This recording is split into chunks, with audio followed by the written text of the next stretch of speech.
Hello and welcome to Dev Diary number 10 with the man with all the plans himself, James Thompson, Managing Director. How are you doing today, James? Hello, I'm doing well, thanks. Been a while since we had you back on here. Yeah, a couple of weeks or something. Did you miss us? You missed the stream, the limelight, any of that stuff? Yeah, well, we're just getting ready for quite a lot of streamers happening this weekend, don't we? I think we've got like this weekend's going to be cool.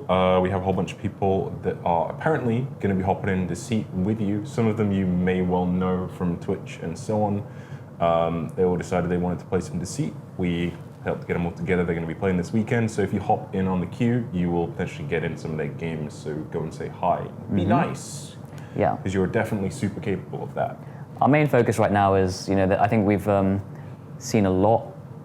We've gone through so much with Deceit so far, both on the gameplay side. We've been iterating that for a few months now, and the engine, being the first proponents of the engine, we've got so much stuff that we've sort of looked through from first principles to make sure we can optimize things well across different PCs, make sure that we deal with all the systems that, different users have friction with. Like some global stuff like crashes and reporting that stuff, which we'll talk a bit about today, but just generally speaking, we've gone through so much development with Deceit, and I think we're sort of, perhaps I'd say a month or so away from where we feel like the game is something which we really want to deliver on a sort of like a console launch, and we feel like we've refined the gameplay to where we want it to be, like for its core message of Deceit and like tactical, while still bringing that sort of like who's the bad guy vibe to an action game. So I think we still have some pretty cool weekly updates happening from now until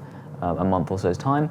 But I think something that I sort of really want to talk about as we go through today's points is really what we're going to be delivering, I'd say, over the next 4 to 5 weeks. So obviously we're going to talk a little bit about me with a few things look as a little bit about like the sort of way that the game's going to be skinned and presented and all that sort of stuff now that it's a little bit more finished. In the sense that we knew, okay, we have a load of people in China who like the game, we have a load of people in Russia and wherever else, and we really, not only do we want to make sure that matchmaking is separated out and that people go into the right games, but also that the experience makes sense. And actually just, even though we started getting questions from like China and other cultures about the game, it made us sort of look very carefully about the new player experience, how you can pick up Deceit more easily, what things need to get simpler, what things need to be added to. And I think, we've just been doing a lot of weekly updates for quite a while. So hopefully a little bit, and we've done a lot of stuff through weekly updates. Like we've been changing the game quite dramatically every week, not in like a core way, it's still the same game, but things which you very rarely see happening every week to a game, like very active development from the gameplay all the way through to like every detail of whether it's UI, whether it's performance, whether it's crashes, anything really. We've been refining a lot. It's been very experimental, and I'm hoping today we can start to really present what we think Deceit will be as we bring it to console. Right. And as we sort of announce it with all the promotion we can, and obviously we want to take all the support that everyone who's been playing and giving feedback and enjoying the version so far. We really want to culminate that into a not that the game will ever be finished, because we always want to make changes, or not huge changes, but we always want to refine what we have. But I feel that we sort of got to the point now where we've looked at every core aspect of the game. There's a clearer vision now, I think, as we go forward. We always knew what the idea was, but I think now we've not only had the opportunity to experiment on how we bring those mechanics together a lot more, but we've also, with the help of everyone who's been playing, been able to really refine the tech platform, the engine, and I think we're still like 80% of the way there in a lot of different areas, and that means that there's still, I would say, like 5 or 6 weeks before we feel like we can go out and say we've really optimized everything, we've really like got all the performance where it should be. We've also structured the maps like tactically exactly as they should be, because all these things have been changing as we've been adding more content and getting feedback. And I think we're still in that point where we're at a very sort of feedback-driven state of the game. But I think we've sort of now, through the help of everyone who's been playing, really got a clear package that I think we can deliver at the end of the next month. So a little bit of stuff that I want to talk about, like what we're having in each week's updates, perhaps a bit in next week's update. But I think I want to at least outline the sort of key things I think we'll get to in like 5 weeks' time. Sure. So, I So think, for anyone who kind of missed the long intro, if I had to coin a phrase, I would say it's not about being finished, it's about feeling finished, right? So it's not about finishing, but it's about feeling finished. It's about presenting that game where everything works as you expect. You go in, it works, it runs really, really well on kind of a broad spectrum of computers. You get to run around and experience everything, and you don't have the little hitches that kind of get in the way of the Deceit experience a little bit at the moment. So speaking of little hitches that we've kind of already gotten out of the way, the first thing on my big old list, you're going to see me keep looking down here, the first thing on my big old list of what we did this week was the revive cooldown. We added a revive cooldown, which was a little bit overdue maybe. We looked at how people could play the game. We had some awesome examples from the community with people who would intentionally go and do stupid stuff to send it to us and say, okay, well, here's a worst case scenario, and here's how it actually works when I normally play. And we found that infected players could kind of just hug each other and revive each other repeatedly to get through the day period, which sort of sucked. So if you were an innocent player, you could see them, you could understand they're both likely to be infected. I mean, they're guzzling all that blood, but you couldn't quite get rid of them.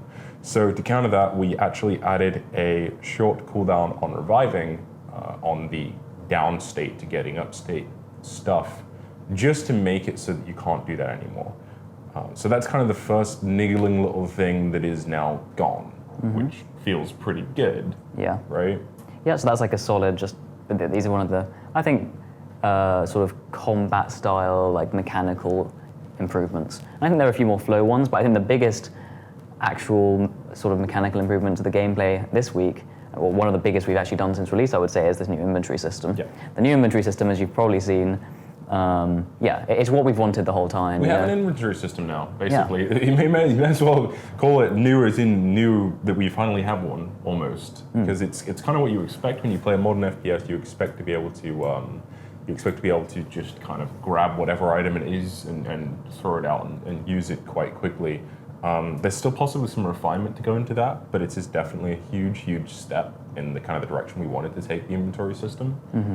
So yeah, it just if you got used to the current inventory stuff, then it would be okay. But like it's so much more intuitive, is it? Now you just like item.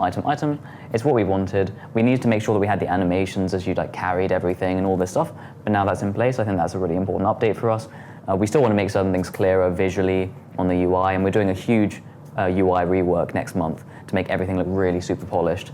Now that we know where everything's going to be placed. We've got a new UI artist joining us, and we're really going to do a huge pass on that next month. But I think now with the inventory system in place, we've got really the mechanics of what it should be. It's quite clear how to play for even like someone who's just picking it up. You know, it makes a lot more sense. yeah, sure. So if you're just casually coming over from Quake or something, then you can kind of understand. Oh, if I press 2, I take out my gun, or whatever it is that you have in 2. So yeah, that's a cool system. It allows you to just grab whichever item you need to use quite quickly. It allows you to store a few more items than you could before without any of those weird kind of issues we had with duping items and other strange stuff. And obviously the representation, all the animations and so on, make it really, really clear which item you're actually using, which stops these weird little mishaps where someone lethals someone when they thought they were trying to revive someone who was standing on top of them, or any of that weird kind of stuff that happened before. So that is done. It's gone. There's a couple things we're going to do to the inventory system over the next few weeks, but the bulk of it is there, and you can play around with it now, which is cool. Okay, so queue changes as well. Queue changes. We won't go on too much about what we've done. So this week we added the ability to queue as 4 again, not 5. But we're actually next week updating our matchmaking as a whole. So we'll talk about that when we launch it in detail. But effectively, we're just making it better in terms of being region-based, better in terms of how it sorts players. It's really being quite refined. But at the same time, we're also splitting the queue into casual and ranked, which will allow you to basically play fine with larger parties in casual, but only in smaller parties if you're in ranked, so that you can have either that more competitive experience or that more casual experience. Something that means if you're someone who's quite high elo, it does give you that room to try out something funky if you've got some kind of weird master plan, like some of the kind of strange stuff I've seen people There was like one where someone was hiding in a tree. We removed that because that was really stupid. But like just weird stuff like that, wacky things that you really want to try out on people, on your friends, on random people, whatever it is.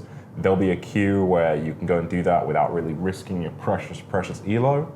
And there's the queue for when you want to get super serious and you know, be the law, whatever it is. Yeah. So let's turn off. So the next thing that we launched this week was the automatic crash reporting system. Yes. If you have crashed, then you will have seen that. It's been actually very surprisingly helpful. We're hiring a QA department right now that will really, we're really expanding in that area along with a few others, and we're going to make sure we deliver, you know, an extremely well-tested game going forward. But at the moment, we're already like got the dev team on focusing on any remaining crashes. We sort of a while ago, as we fixed, you know, anything that came up, already fixed, you know, any crashes that were very common, anything that we could easily replicate here. But now that we have automated reporting, any obscure crash that happens on like, you know, some random person's hardware will be seen straight away by us, and it makes it much easier to iron out all those ones that, you know, there'll be a number of crashes that aren't very common, but because there are a few of them and it's hard for us to see them, they still sort of lurk there. We're now nailing those ones, so I think that would be sort of the way we round off anyone who's still got the occasional crash. I think now we have in place what we need to be able to iron that out. So yeah, I just want to pick up on one of your points there actually, because it's actually it is more important than it might immediately seem to have that kind of a system in place. We're talking about the automated crash report system, Emeralise. So what happens is we find sometimes that one user might crash, it might generate a crash report, but they might not necessarily send it to us. Okay, fair enough, it might not happen that often, but it'd still be nice to fix that. Then we might find another user crashes for the same reason, but it might not have generated a report for whatever reason, so we don't get a report from them. But for them, that might be something they crash to all the time. So for them, that ruins their Deceit experience entirely, whereas the report from the first person could have helped us fix it. So with this system and stuff like that in place, it means that any of these niggling issues where someone tries to play the game and it doesn't work, we can gather more information on that and actually nail it now. Yeah. So crashes aren't very common, by the way. Like we fixed, of course, all the major ones as we first launched, but this is really like helping us iron it out and getting it to where we need it to be, because we want it to be, you know, very rare. Crash, basically. No one will ever crash, that is the horizon end goal. Well, it's not an end goal in the sense that almost no users even crash at all anymore. It's just a few people do on certain hardware, and you know, it's quite hard to get to those last few. So I think, you know, that's where we are today. We'll see those crashes and we'll iron them all out. Add on to that all of the internal testing we're now going to be adding, and I think, you know, for the future updates of Deceit and any further games we launch, we'll be able to do testing and you know, stability extremely well. And I think, you know, through Deceit and all the development we've done and the community's help, we've made sure the team is well set up to do that now. And this was the last big step, I would say, or one of the last big steps to make sure that we can, you know, do that extremely well in future. So again, it's pretty cool for us. It's not about finishing, but it's about making it feel that bit more finished. The last few points on what we've done this week, then, because we sort of want to get to. I feel like there are a number of questions coming up. Yeah, let's hammer through these. Let's speed this up a little bit. So the quality of life stuff. So launcher mode has gone from the UI. So on the main menu used to sort of be small all the time, unless you sort of toggled it to big, and then it sort of swapped between. And it's a cool feature to be able to do the client mode thing, but it's quite confusing. You know, it meant that have I actually set my settings up correctly, like for this mode, and what's this? It was just too confusing, and so in the end we just removed it. If we want to do some sort of like social client stuff, we will update the website, add a separate client that will allow people to do that. So we're going to refine the game further, and then we'll talk more about social stuff for Deceit. But we've gotten rid of this weird mode where it sort of tries to do both within the game. So that's just to clean it up. We didn't need that, and as I say, if we want to do more sort of client sort of stuff where you can still find people who are playing and talk to them, we're going to add all that sort of stuff in, but only, you know, once we've added more to the UI in the first place, because we're still going to be adding completely new progression system, better end of round screen that comes up where you can view a history and see what happened in the game, be able to talk and invite friends from within the game and across both purchasing on Steam and other platforms which you're going to be able to get the game on, or more people are going to be able to buy the game through Twitch and other platforms. Are we allowed to say that yet? So We just did. we're working on being able to purchase through Twitch and obviously console, so we want to bring that all together into a much more refined and up-to-date user interface. So a lot of user interface stuff is improving, a lot of social stuff is improving in the game. But we're getting rid of that launcher mode right now because it just doesn't work as we would like, doesn't work as well as we'd like, so we're going to be doing it in other ways. So right now that just makes the experience cleaner. You just open up the game, set up your graphic settings correctly, and just play. Just get into it, basically. Yep. So that's cool. We removed some sway from the iron sight because it just felt weird that you were holding like a tiny pistol and kind of just going around like this. That's not really how you hold a pistol. So you don't do that anymore. You can kind of just shoot people. Yeah, so aiming down sights is now a lot better as a result. So that was important because people were doing a lot of hip fire, right, instead. And then we changed some stuff around the gas. So 2 quick changes here was we made it so that the gas blur only comes in halfway through the oxygen bar. So believe it or not, holding your breath immediately doesn't make you just go blind. I know scientists are probably baffled on that one as well, but you'll now be able to better navigate towards the exit. So you should have less experiences where you're stuck in an awkward spot looking for that checkpoint to kind of take you out. So yeah, that's a cool thing. You don't get stuck at gas as often unless you're just really, really, really bad at getting out of gas, in which case, go to the yellow marker, guys. And the other one is that helps you around with this as well, is we changed the way that lights flicker and stuff during the gas period to make it less intense, but it's brighter overall. So again, it makes it a little bit easier to see where you're going and get out of the gas. As we said in a previous dev diary, the objective of the gas is to force you to move on, not to just kill you. So these are 2 things that help reinforce that. So that sort of covers the key things we put in this week. We have a number of streamers that we've coordinated playing the game this weekend, which will be great because we really want to, get a sort of check in terms of how far we've taken Deceit already. Even though we're doing a lot of changes next month, I think we've done a lot over the last couple of months and really improved things. Yeah. So, we're coordinating some streamers, helping us promote the game this weekend, so we can get some more users in, new users who haven't played before, and their experiences. We're also going to watch the streams, see how the streamers respond, how the chat responds. So there's lots of stuff we're doing this weekend to really do a bit of a check on where we are. So that will be great fun. But now we want to talk about what we're going to be doing over the next month and what you can expect, because I don't think people it's not common that you see a Steam game like ours where we released it where we think, oh, we've got a really fun game here, cool, people will like it. But we're doing so much more to the game than what we first released. And we really only released it, even though we're not charging any more for all the huge updates we're doing, we're just making the game great. There aren't very many Steam games that do the amount of updates we're doing post-launch to see. It's incredible how much we're putting in. Making Deceit great again. Making Deceit great again. Of course, some people say, wait a second, be careful of the updates, don't ruin the game or anything.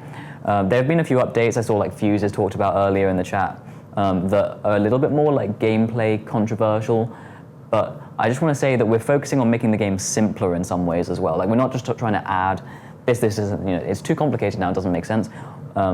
We've really been able to watch players, how they respond, and actually a lot of our focus going forward is making it more intuitive to play. It is a social game, and we're improving the shooting mechanics, improving the combat mechanics, but actually one of the biggest things we're looking to improve is the simplicity in terms of how the social side of the game works. We want to make the game fun just when it's a combat experience. Other games, there are very simple games out there that do that well, like Dead by Daylight, for example, is more of a simple, like, killer just kills someone style of game, sure. But it does it really well, and we want to make sure that we execute on that side well as well. But the unique thing about Deceit is really the psychological aspect, the communication, the social side. And we don't want the game to be in the way. We don't want to be too complicated. We want it to be like, who's infected? Oh, he's getting blood. Wow, that's interesting. We want to keep it intuitive so you can see what's going on. Yeah, it's no fun if you know who it is, you have a gun, you've got your bullets, and then you shoot them like a stormtrooper for a while, and then the lights go out and they rip your face off. Well, you kind of hit all the prerequisites to saving yourself, and then one last thing got in the way. So removing stuff like that and making that a lot smoother so that it's more about the guessing game, it's more about working stuff out, talking to other users, your interactions, trying to work out who is lying and telling your own lies as well. That's the core. So basically keeping it social. I mean, at the same time, we want to make it so that there's less reliance on the mic and that works better if you're not using a mic. So for example, a much better quick chat system, ways in which you can sort of play through and be part of that communication without having to talk as much, because we're looking at how people are playing it out and trying to really improve those systems so that you don't necessarily have to talk if you don't want, but of course it is a very social-oriented game, like most players will, but we don't want you to feel entirely left out if you don't. We want it to be something that you can play without having to be, super talkative. So there are a number of like ways we're tweaking that looking forward based on how people are playing, but nothing that's trying to just add complicated stuff. If you look at the fuses, it's probably the most complex update we added. Same with the levers, just because it is a mechanic you have to learn, but we are now looking to signpost that stuff better to new users, so it's not complicated to learn. The reason they're in there is to split people up. That's why we have to have those two systems, because the reality is people will just get into a group. It was mentioned earlier in the chat, like just grouping. Those systems are in place to force you to scatter around. It's just a spread, collect, and group mechanic. And we think it's quite simple to learn. We actually found people picked up the fuses very, very easily. We're improving the signposting further though. Of course, that doesn't mean that we won't consider other options and look at feedback, but we're trying to keep the game simple. We need a few systems there to do the really important stuff, to make sure that it isn't just we're all huddling together, guys, you need to be able to be forced to spread out. But we're constantly looking to refine that, and we're doing testing with people who have not played before. How do they pick it up? Is it easy to pick up? So that we can sort of get more players in who are able to enjoy it, to the same level without having to like learn the specific mechanics, while at the same time not just having huddling, not just having like boring metas work well. And I think we're getting there very well in both areas, but we're still tweaking and improving some of that gameplay stuff. We're not adding like some complicated new thing you have to do to get to the next floor, and then it's all sort of crazy. Solve this equation to proceed. Yeah. No, it is more about that. It's about improving kind of the interaction with the game, so that you can focus on the interaction with the other people you're playing with. Yeah, and I think the one other thing I'll give it as an example to that stuff is the inspection kit. So it can be quite frustrating, and if you just get sort of inspected straight away and just killed. At the same time, an inspection kit only tells one person whether you're infected or not, so it's not too bad. But that, for example, we've seen some data that suggests that we should try and move the inspection kit more to the middle floor rather than the ground floor, just because it tends to make someone's game worse more than it makes it better if you get an inspection kit right away. But again, that's something that we're looking through how games play out and then deciding. Now, we sort of have to do one thing at a time to test whether this thing works or not.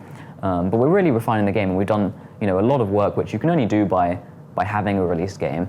But that's why we're so committed to improving the game, even though we've already launched it, because we don't see it as finished. We see it as launched because it's fun, it's enjoyable as it is, but we know that we can do something really, really interesting and engaging, even more so than what we have. And combined with that, of course, we want to make the performance great. And that's the next thing that I want to briefly talk about, performance. It's already okay, it's not insanely bad. This is a high-ish spec game, it's got really good graphical stuff in there. There's a lot more we could do with the graphics, but we've now focused on making 3 maps. We're going to now improve the visual quality further of all those maps, rather than look to do another one yet. But the other thing we're going to do is bring the low settings, which currently just sort of turns down various knobs. We're going to try and really push that so that you can play it on lower-end devices or much better frame rates, rather than it sort of being, it's definitely noticeably faster than the medium-high settings. It does help, but we really think we can drive the performance of the low settings further by stripping stuff out that isn't necessary on the low settings. So we're both really ramping up the optimization on the low end, so it works extremely well, but we're also still doing further optimization on the high end, and we've already done now a solid job of optimizing the majority of things. We still have to go back through from some of the older content and bring it up to the standard we have now that we've had more time, now that we've really inspected all the techniques we can use to make the game extremely well optimized. We know exactly what to do, but we still need to go through some of our older content and fix that up. But generally speaking, the game is in a pretty okay place right now with optimization, but we want it to be excellent. So we're gonna get to that point. We feel like that's probably gonna be, I think 5 or 6 weeks before it's like, we feel it's impressive what we've done with optimization. But thanks a lot to the community as well for, we track all the numbers that we get, and that means that we're able to, realize faster what needs to improve, what the key areas are. And although we're bringing on a lot more resource internally to make sure we test things very well in future before we even bring it to the community. As our first project, and one which we really wanted to experiment with, it's allowed us to be a lot more agile, a lot faster to get to the point that we are today.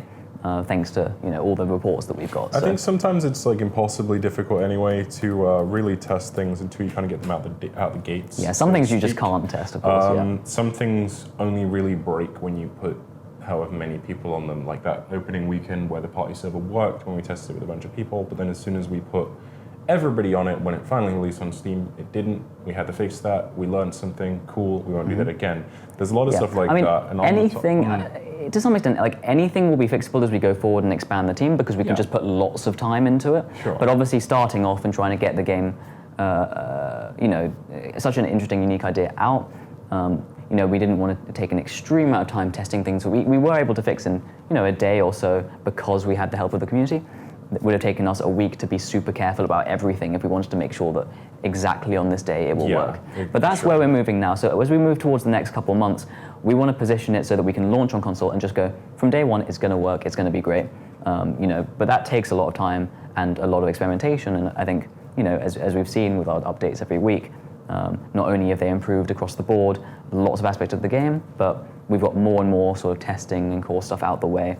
And the team have been able to really work out so much in terms of optimization, gameplay that we can do anyway, but it's a lot more efficient, that we've been able to deliver both the game to the community faster, but also we've been able to learn these things a lot faster with so many more people playing. It's interesting to see what one technology doesn't work on what one specific hardware setup that maybe doesn't come across that well in testing, but then when you finally put it out there, you realize that whatever card it is still has this many people using it, and it just doesn't like doing that piece of tech.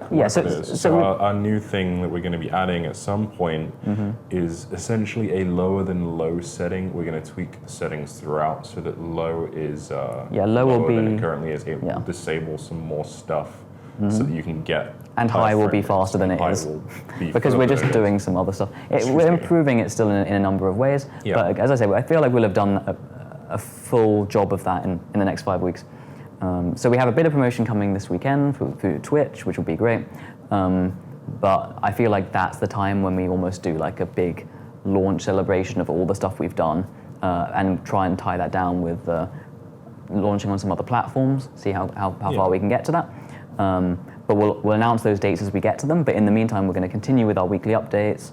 These feedback, the feedback we get from the community, helps a lot. And I think it wouldn't be possible to make a game that's so social and psychological as Deceit without such a variety of feedback from so many people playing. We hope that we've already done a lot to make the game a lot of fun, but we can do a lot more. So let's fire through the last of these, and then let's do some Q&A, because I think that's what a lot of people are itching for in chat anyway. I see plenty of questions, so let's just blast off the last couple of these things, and then let's emblem get to it, system, right? So the emblem system, we changed emblems to kind of prime it for something we're doing going forward. Similar to in a lot of games, your Overwatches, your League of Legends, and so on and so forth. You will be able to unlock cool emblems to show off to your friends, to show how you performed last season, whatever it may be. There is now going to be a system for that in place. We put the very basic stuff for it in there and a placeholder in there now, but we'll be adding emblems as we progress that will show cool stuff you've done or what you've unlocked or whatever it is, so that you can show off a little bit. So that's kind of cool. Yeah, we've got a number of progression changes coming in next month in general. The leveling up systems being way more sort of refined, so that you have like the central level, and we're having the sort of way you get cosmetics in the game cleaned up a lot, and having a gifting system so you can gift other players. There's all sorts of stuff we're doing next month. But I think it's worth mentioning the emblem system as well. So that emblem that's already sort of there in the corner, that's obviously going to be something other than the strange grey man that it was for a while. So hey, check that out. The new player experience we already talked a little bit about, so shout out to Summit and surprisingly enough, Rampage Jackson for streaming Deceit the other day. That was mind-blowing and awesome. They highlighted some things they didn't like too much about the waypoint system. We got some other user feedback around that, and we tested a bit around it. So we're going to be looking into how to change that potentially going forward to make that a little bit clearer, as we said. Yeah, so things like breadcrumb trails or things like that we can look at, which will need some testing, but I think they can help a lot. So something that stops you getting lost looking for a staircase and dying horribly. I'm sorry, Summit, I really am. But anyway, health changes. We're going to be changing health as Yes. well. Yogi has made a very awesome looking med kit that we haven't been able to show you just yet, simply because it kind of isn't relevant without the health changes. So we'll show it you next week when that's in. Yes, I think but it's next week, you don't. week after? Yeah, I think it's next week. You're not going to regenerate health anymore. You have to actually get med packs to regenerate Yes, health. surprisingly enough, just like in real life, you don't magically heal gunshot wounds, which is, again, scientists remain baffled. But hey, we're adding that. There'll be cool medkits for you to pick up. Yeah, and of course, on top of all these updates over the next few weeks, every week we're doing quite a lot on the Arctic map. We released it in sort of beta form so that we could get some more gameplay sort of oriented feedback on it. Yes. But we're doing so much more visually with it every week. We're also doing a lot still with the forest map. We're coming back to that and going, okay, now that we've sort of seen a few different styles of map, let's make sure all of them have that right balance of how hard it is to find blood bags versus sort of not being too big. And sort of getting that balance right. And at the moment, the forest is a little bit, too hard to play as an infected versus the other maps. So we're doing some further tweaks there. And on top of that, obviously, optimization and bringing them all to a really good framework. Emma in chat, apparently doing a charity stream. If you're doing a charity stream and you're playing some Deceit, tweet at us. We will retweet you and possibly come hang out, depending on how busy we are. We think charity streams are awesome, so keep up the cool stuff. Right, matchmaking changes you already covered, the player sorting and the language options and all that cool stuff that we'll get much, much more of over the coming weeks. Yeah, so I think the key thing there really is tying in with the unranked and there's sort of casual and ranked queues that are coming so that you can, You'll have all these options, but you'll be able to see who is queued on them. So you can kind of go, oh, okay, well, this isn't really a good time of day for that, so I'm just going to queue for this one. Yeah, we'll have like the main queues. Language-based, right? Yeah, that's more if you're a different language. If you're like in a new language that we've just supported, then maybe there aren't that many people playing Deceit in that region. But what we're finding now is, say, Russia, we released for sale on a new platform and a lot of Russian people bought the game. And all it did was bring sort of a good amount of Russian people into the English servers, and it made their experience bad, and it made everyone else's experience bad. So now what we're doing is saying no, like different regions that we add support for will have their own queues, but if it is a new region and it doesn't yet have a good concurrency on it in terms of players, you can hop on other queues. So it'll be like a tickable box or whatever we make it, so that let's say you're bilingual, say you're Italian, but you also speak English. I don't know, you're one of the guys helping us translate, whatever it is. You can also decide to queue on English if you fancy speaking English that day. But if you really want to just go with your home tongue and you can like queue for longer, but it might take a little bit longer, but you'll get some Italian people, and that'd be cool. Yeah. So and that sets us up well for we're improving the game a lot. We are really getting it refined to where we need it to be. So we're going to obviously be able to promote the game more heavily and get more players into all these regions, especially when we're looking towards the next 5-6 weeks when we're like doing all those new platforms and everything sort of like solid, really rock solid, stable, etc. We are going to be able to bring more players in. So we need to be set up for that, right? We don't want to have it set up wrong now. This will allow us to be set up well next week for the coming further promotion about Deceit, but it will also mean that in the meantime, as some people come into new regions, it doesn't sort of like screw over everyone else. Yeah, so everyone kind of gets a better experience out of that. It's definitely a win-win on multiple wins there. So, you already summed up the Arctic map prop editions. There's going to be a whole bunch of stuff like that. And there's also going to be some fixes like the mystery hole, as I like to call it, in Area 3 with the whole like fight pit thing, and the adventure door, as I'm also calling that. That's what they're called for me. If they're not fixed already, I'm pretty sure they're not. They're being fixed next week. So, that kind of sums up everything that we wanted to kind of fire through real fast. So awesome. So let's do some Q&A. Do some Q&A finally. Let me just tab over to the chat, and we will. Let's take fresh questions. Do you want to scroll up or do you want to take fresh questions? I think we should just take fresh questions. Let's just go from now. So if you already asked a question, ask it again, either at PlayDeceit or at Sam Hills. I'll see either of them. Come at us with your questions, guys. Let us know what you'd like to know. Right, so we have someone mentioning that the Italian translation needs some improvement, so we'll double check that. Obviously, thanks a lot to anyone in the community who's helped The point Italian that stuff out. translation is done by about, I think it's 2 Italian users working day and night hard at work there doing the Italian translation. If you'd like to help out with the Italian translation, give us a shout on Discord. I'm sure they would love some more hands on deck for that. Otherwise, wait patiently. They are working very hard and they are making a very awesome Italian translation for you, so thank you to them. Yeah, as it said, like we will also look at how we organize the translations up front, make sure they're always good from, the start in future.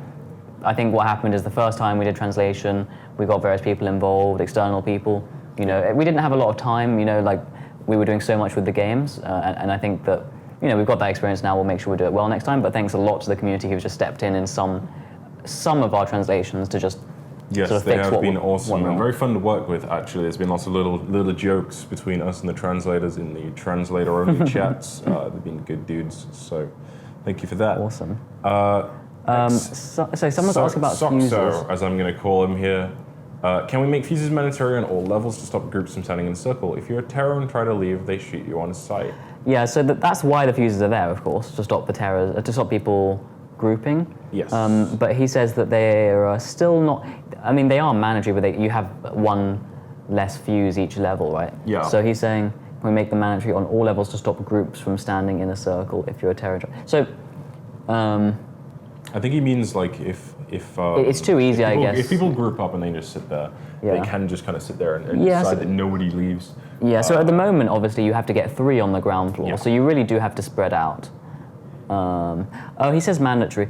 They aren't mandatory. You can wait out the whole dark period. Yeah. But like, if they leave, if they don't get the fuse for what is it, like over a minute, the dark period, or certainly about a minute, then surely the infected should be killing. He means if they I understand what he means actually. He means if they stand together and they huddle for that whole time. Yeah, they can huddle for the whole time. Yeah. Which is something we'll look at a little bit. We'll take that to the game design guys and see if we can force you guys to split up a little bit. So the idea is that like if you really do sit and huddle that whole time, you should have to burn a lot of stuff to defend yourselves still. But if we find that balance is wrong or people are having issues with that in practical speak, then we'll look at that. We have the fuse system there to help with that. If we need to make it more mandatory because that is happening, we will double check. It isn't happening in most games. We've looked at a lot of games, but if it's happening, and we should definitely look at that. Yeah. So we will definitely check that out. We have a good system there that helps with splitting people up, but if it's not doing a good enough job, we will improve it. Yeah. So, next question. Raise Amongst. Play Deceit, masking blood drinking sounds at times to create windows to drink safely. Okay, that was a terrible way to explain your question, by the way. I saw it earlier though, so you're okay. So, what he was asking earlier as we chatted away and gave a rundown of the news, was basically, are we thinking about possibly adding anything like random sirens, if it's rain, maybe cracks of lightning, that kind of stuff that gives you a little moment to kind of like hurry and drink a blood bag and take advantage of that other sound cue to hide the fact that you're chugging that blood bag in the background there. I think that sounds pretty cool. That's a very good stylistic point. I think now that the game, that we've done a lot of the gameplay and brought it to near where it needs to be in terms of being refined, we are not only able to like spend more time with the art and the effects to tie in, because we know it's not going to change. So we're going to look at stuff like that. That's a very good suggestion. It's the sort of stuff that we will look at. Between that and obviously further detail in the environment, making things look even more sort of realistic, I think that we can get some good effects. I like that idea as well because it feels quite natural. Yeah. If it's something where it's environment driven or it makes sense in the context of that map, then it gives a natural sound cue that covers it, but it doesn't feel like, it's really good. Yeah, here is definitely the part where you should drink it. So it's like something where you learn and you go, oh, okay, I'll do that next time, or I'll... Yeah, that's the exact sort of stuff that we should be looking at. And of course, we will... we're also expanding our art team, so it allows us to do things to that higher quality now, which is fantastic. But the other thing about that is we want to make the sound cues work with the gameplay now that we know more details of the gameplay because it's all been tested. We can tweak how loud the blood bag sound even is, or how far away you can hear it. Exactly. So tweaking the sounds, adding effects at the right cues, We're also turning down a little bit the game master who's really obnoxious and loud, because it's trying to be a social game still, and it's just a bit too obnoxious. So we're tweaking the game master as well to get him out the way a bit. Yeah. And we're not trying to push the horror vibe of the game too much, to be honest. We want to make the game more the mystery, I think. It's the mystery, Yeah. who is it, tension. We're really going to refine the art style to focus on that. We're not looking to be, because we could go far more gore-oriented. So like, oh, we're going to rip your face off, have huge blood effects, wow, that looks awesome. But actually, like, that gets boring, it gets old, and it also isn't liked by everyone. It's pretty controversial. Yeah, how does that maintain in, say, Germany or China or other countries where they don't want that at all? Yeah. And it raises like a billion But it's questions also just, that don't contribute it gets to gameplay, repetitive. So, yeah. But we are looking to add sort of more variety in terms of effects. So yeah, that perfect examples of different kind of sounds and rain, like environment triggers, but also say animations, different ways to, or different execution animations. These are all things that we can't do straight away. We talked earlier about the key things we're looking at now, but as we polish further and further things in the game, that's what we'll get to. Yeah, just like that waypoint system, it's going to take a while, but we are looking at that kind of stuff. So thanks for that. That's cool. Someone asks, how are we doing on the player base? Is it going up? The player base is pretty stable right now. It's gone up a little bit, I think. Just a little bit. May have gone up a little bit. It's going up a little We had more at the sort of initial launch. We are obviously working hard to make sure that we take on everyone's feedback right now who's currently playing and improve the game. We have some promotional streams happening this weekend, but really, and someone asked earlier how they can coordinate that. First of all, at us on Twitter. Yeah, let us know. if you want to coordinate streams with us, or you have like a cool group of people who you traditionally stream with, you want to do a charity thing, whatever it is you want to do, if you want to tell us about it, you want to tell us how awesome that stuff is, get in touch with us at Twitter. You can message us, you can message me, so you can message Twitter at PlayDeceit or me at Rogues in Space. Yeah. You can either tweet straight at us or message either of those, and I'll pick it up and see what you've been up to. Awesome. And also, so on the topic of player base, bear in mind that Deceit is a game which we're developing with the community, as we sort of said throughout so far. We feel like we've really fleshed out the game a lot, and that it's coming together more and more. As that happens, we will be able to market the game more effectively, and we're confident we will grow the player base a lot from where we've been. It's already stable, it's already doing pretty well. You can always get games, and we're very happy with that, and we want to deliver on everything the community is currently asking us for. But once we've refined the new player experience more, really nailed the optimization, and we're looking a few weeks from now, we're launching on more platforms. We're looking at Xbox, we're looking at various platforms like that, consoles. We're also for sale on other websites like Twitch, and these sorts of things. Once we've done them and delivered on a great new player experience, so it's really easy to get into the game, then I think that's when you'll see a lot of increase in players. So we're focused more, not on trying to get more players tomorrow, but trying to do well for the players we have, and then get ready to do a big so rather than the bursts of players, we'd kind of rather do all the underlying work and gradually have players filter in and want to play. So yeah, one sec, let me just type this. Yeah, so that is going to be cool. Our next question is Blacker said, is there going to be an option to play as innocent or infected as the game progresses?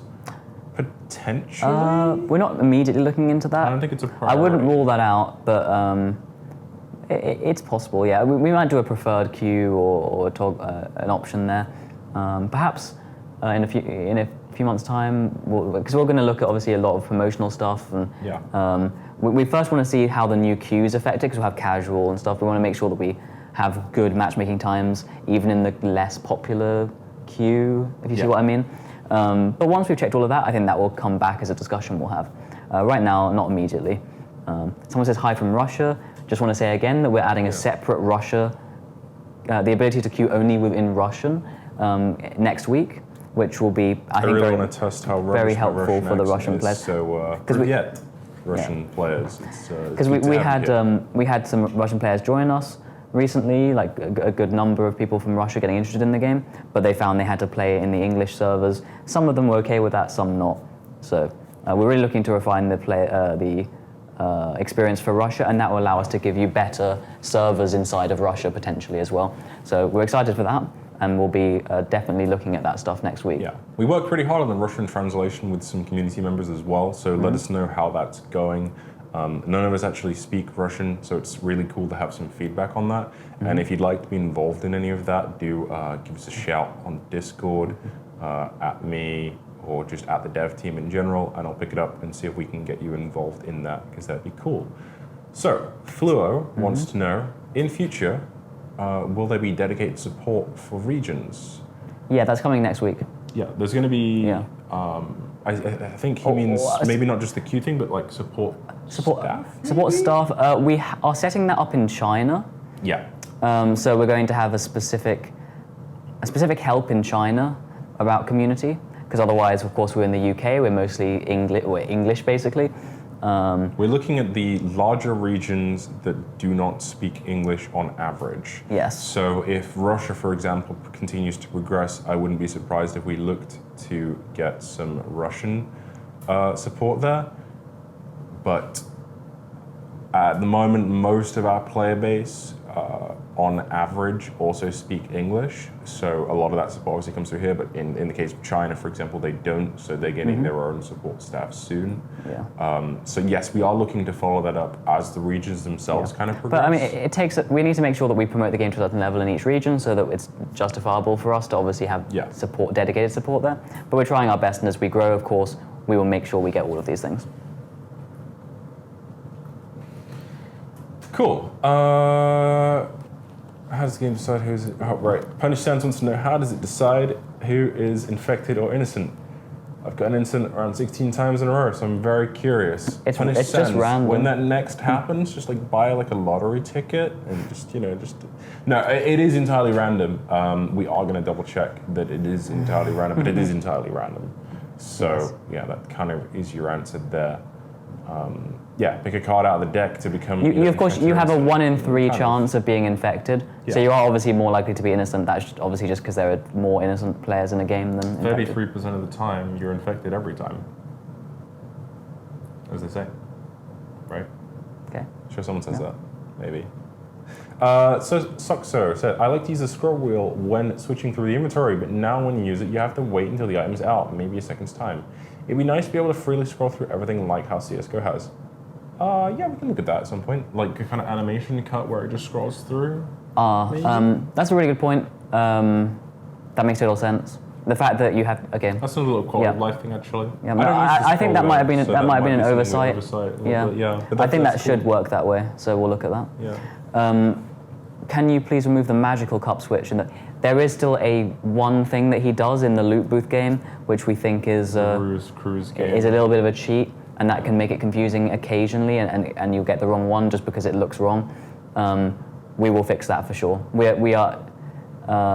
It doesn't happen in most cases. Most cases you are right by following it, but there is one thing he does that gets that wrong. Huge oversight. So we'll huge. I mean, we'll look at fixing that. Not only are we fixing that though, we're bringing that whole system to a completion with the gifting system and new currency. And the pop-ups in now? Pop-up? I haven't used a coin in this patch. You know where it comes up with the... Oh, when it shows you what you get. Or is it still upcoming, actually? That might be in. If it's not, the cups is going to be more polished where he'll pick up the cup and you'll see what comes out of it. I can't remember if this is in or not yet, because like I said, I haven't used a coin in the new patch. Yeah. Silly me, I'm not made of coins. But you'll get like a 3D pop-up that will show you kind of what you got. By the way, it's totally fine to use the loot booth. It's just around one in every now and again. Even if you follow it correctly, you'll get the wrong one. Yeah. It's quite rare, but it does happen. So you can get he can scam you a little bit. He's a very artful man. We're going to. That's how it's working right now. So it's cool. But we will definitely ensure that's fixed. We'll do an update next week where we've double checked everything. Are there any plans to add new characters or traits in the near future? Soxo, we already said last week. I think it was last week, the week before. We're adding new characters in the future. I wouldn't say near future because the way we currently make characters takes a little while to make them. We do actually have some concept art kind of coming together for those. So if that's finalized and everybody's happy with it, we'll probably show that pretty soon. But making the characters themselves takes, I think it's taking like around a month a character. Yeah, I mean, basically, it takes a long time. We're working on new characters right now. We're going to have 6 characters. Yeah. We don't have an exact date for the next 2 characters yet, but we are working on them. And traits would obviously go along with that, and the trait system is being overhauled anyway, so yeah. So the skull icon, as we mentioned earlier, you're now going to be able to collect new emblems and replace your icon with the emblem. There'll be gifting involved with the emblems and lots of stuff. So yeah, that emblem system will get completely redone. What is the best and worst features of Deceit in our own eyes? Oh, if you're saying it happens more often, we will check that right after the stream. If you think that it's maybe that's since an update, we will certainly check anyway that it's if that's happening a lot to you and you're sure, well, we'll just check it. Yeah, so Punish Sans wants to know what's the best and worst parts of Deceit in our own eyes. The best part in my eyes is probably the way it kind of always seems to shock you. It's it doesn't matter really who fun you to are, watch. It seems to get people And also screaming just and watch really as well. engaged, right? Like Yeah. people almost fall out with their friends and they kind of step back and go, hang on a second, I'm playing a video game. Why am I having this argument? And then they remember, oh, but he was infected and he betrayed me, and that was so Yeah. that whole element is really, really awesome. That's kind of what we wanted to make. And the worst, I think, mostly comes down to just what we still want to improve about the game. Is stuff we're kind of fixing. Right? Basically, That's why we're fixing it. it can be a bit hard to get used to, or sort of get into, because you sort of like there are a few things to it. Yeah. There's a lot more we want to refine around how stuff's on the map, how it's laid out, sort of systems like the tip system we added recently. More stuff we can do with that, just to help you get into the game more easily, and obviously access on sort of lower end PCs. And also the progression, I would say. We're doing a lot more stuff in terms of how stuff's unlocked and leveled, and we're really improving that next month. Yeah. So if you want an ongoing list of the worst features, they're all the ones we're fixing and changing. That's kind of why we don't like they're the worst, because we're fixing them, right? Kind of, right? So the loop stuff, like we said, we're going to look into that. So Saxo said, just randomly thought of this, but what about having an item that is like a smoke grenade / fog machine? It can be used to get away from a terror or block line of sight and get some blood.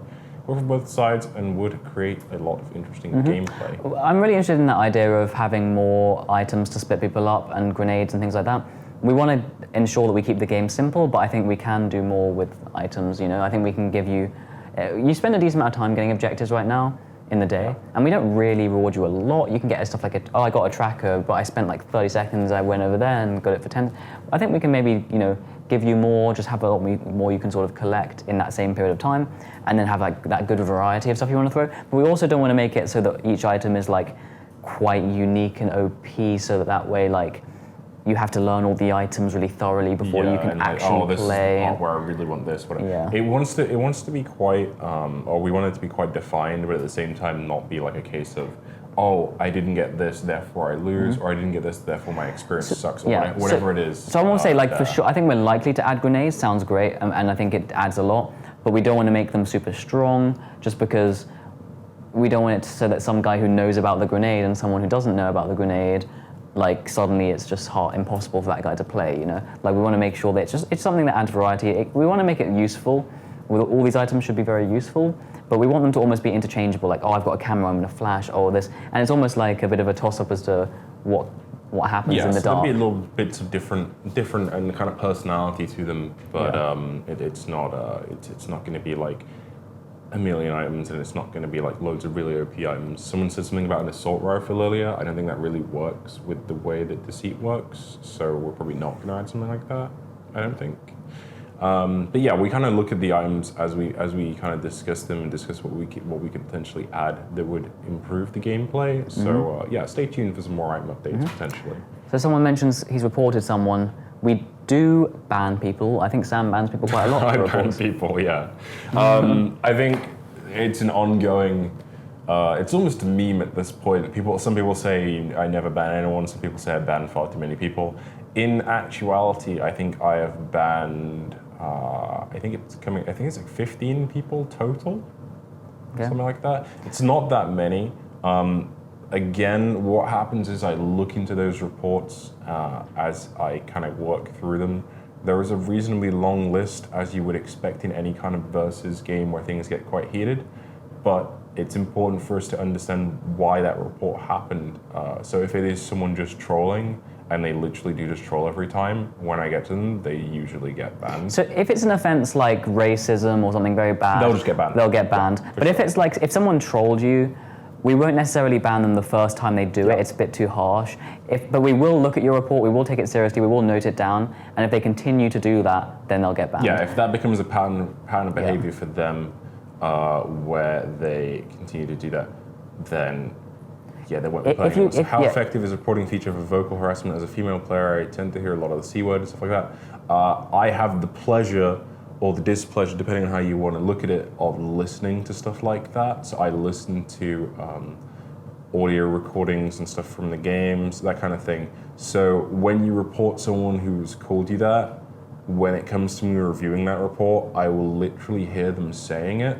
So, if you antagonize them to the point where you goad them into doing that, then I'll understand that that's why. Whereas if there's someone who just thinks that's a really, really funny word to kind of throw at everyone who is a woman, then they probably won't be playing for very long. So kind of take that in your stride and don't think too much about them. Individual volume control. The Sandra wants to know, would it be possible to have individual volume control? That's cool. We could put it on the queue menu or whatever. To their own voice before playing. I was actually in for enough of the dev meeting, day before, to know that is actually in kind of the upcoming features. Okay. I'm not sure when that's going to be, but Aaron's actually looking. We could also potentially do an automatic rebalancing of voice, so that you don't have to do it yourself, but the system can automatically normalize the whole attack thing and normalize the sound and everything. Yeah, I remember doing that. But we'll have to see. But yeah, that's a good point. So we're potentially looking at doing individual volume control. The only reason I didn't mention it before this was we're not sure on an exact time scale for that, but we are looking at adding that in. So yeah, it does have to happen in the game, the reporting. We won't get good evidence otherwise. Of course, you can still report them and we'll see they've been reported, but we're not necessarily going to be able to action them very well if you just report someone the next game. Ideally, do it as it happens. It's the best golden method of reporting a person is if you can report them as or just after or during something horrible going on. It records data around that. So as for how the reporting system works and is the game recorded, I don't want to say too much because I don't want to give anyone away anything. It doesn't just record everything. No. We don't record everything, but we record some specific stuff around what's reported. Yeah. That's basically all we can say about it. So again, like I say, I intentionally don't want to tell people too much about it because I like the fact that people don't know because it prevents you kind of gaming the system. But yes, it does record some stuff, which surprised some people that I banned the other day who tried to argue a point with me, and I literally wrote back everything that they'd said and asked them why they said it, and then they kind of had to concede that, oh, in fact, yeah, we did do that. Oh, oops. And then that was a pretty interesting discussion from that point onwards. So yeah, what is the procedure to report a player? If you want to report a player and you're in the game with them, hit escape, and there will be a button that says report player. Hit that button, and you can select the category, and you can write me a little message of love, or alternatively, you can write about what happened or whatever else you think is really important to your report, and then you can hit send report, and I'll see it. So yeah. Cool. Well, I think we've covered that about wraps it up for the week. That's been Dev Diary number 10. We're just about an hour, so we're doing pretty well on the whole time scale thing. We managed to get through that quite quickly. So this is the part where I fire through a few things really quickly. Firstly, there will not be a Dev Diary next week. That's partially because it's my birthday. It's also partially because there's a beer festival on. It is one of very few occasions when we're going to drag everyone out of the office and take a little bit of a break. But on top of that, we have a very big update the week after. Yeah, on top of that, we have a big update the week after, so it's going to be a much better time to come in with a whole bunch of stuff, to fire through what we've done in those 2 weeks, and to give you a whole huge info dump of awesomeness. So look forward to the week after, where we're going to have a cool Dev Diary for you. Mostly for the Beer Festival. Maybe. So yeah, there will be a Dev Diary next week. There will be 1 week after. It will be the same time. You'll be able to see that on Twitter and stuff like that, which brings me perfectly to my next point. If you do not follow us on Twitter, you can still fix that mistake now. So hop on Twitter, follow us at Play Deceit, on Facebook at Play Deceit, on YouTube at Play Deceit, and you're here on Twitch, which is also at Play Deceit. So if you follow all of those, you will get all the latest awesome news as it happens. Before the dev diaries even, you will get the tweets that says when we're going live and the times and all the things. The YouTube videos, the dev interviews, everything we're adding will be there and you can check it out. We should mention that with the bigger one that's happening in 2 weeks' time, number 11, hopefully we will announce more about it in advance, shout about it a bit more, get a load of people, and say a lot of stuff, show a lot of stuff. So the next one will be a little bit bigger than the current ones. A bit more visual, more to it, 2 weeks' time. It's a big update on the 1st of that month, or it'll be on the 2nd, the stream, I guess. First or the 2nd, right? But when it happens, we will be talking about quite a big update, lots going on. So you may want to send your questions to us in advance, but we'll talk about that when we tweet closer to the time. Yeah, I think we could probably take some advanced questions for that, but we'll probably still do a Q&A. But yeah, we could probably take some advanced questions on that as well. But in the meantime, together, right? Follow us on Twitter. Yeah, in the meantime, follow us on all those cool places. And thank you for joining us. See you soon. It's been awesome. That's Dev Diary number 10. Bye.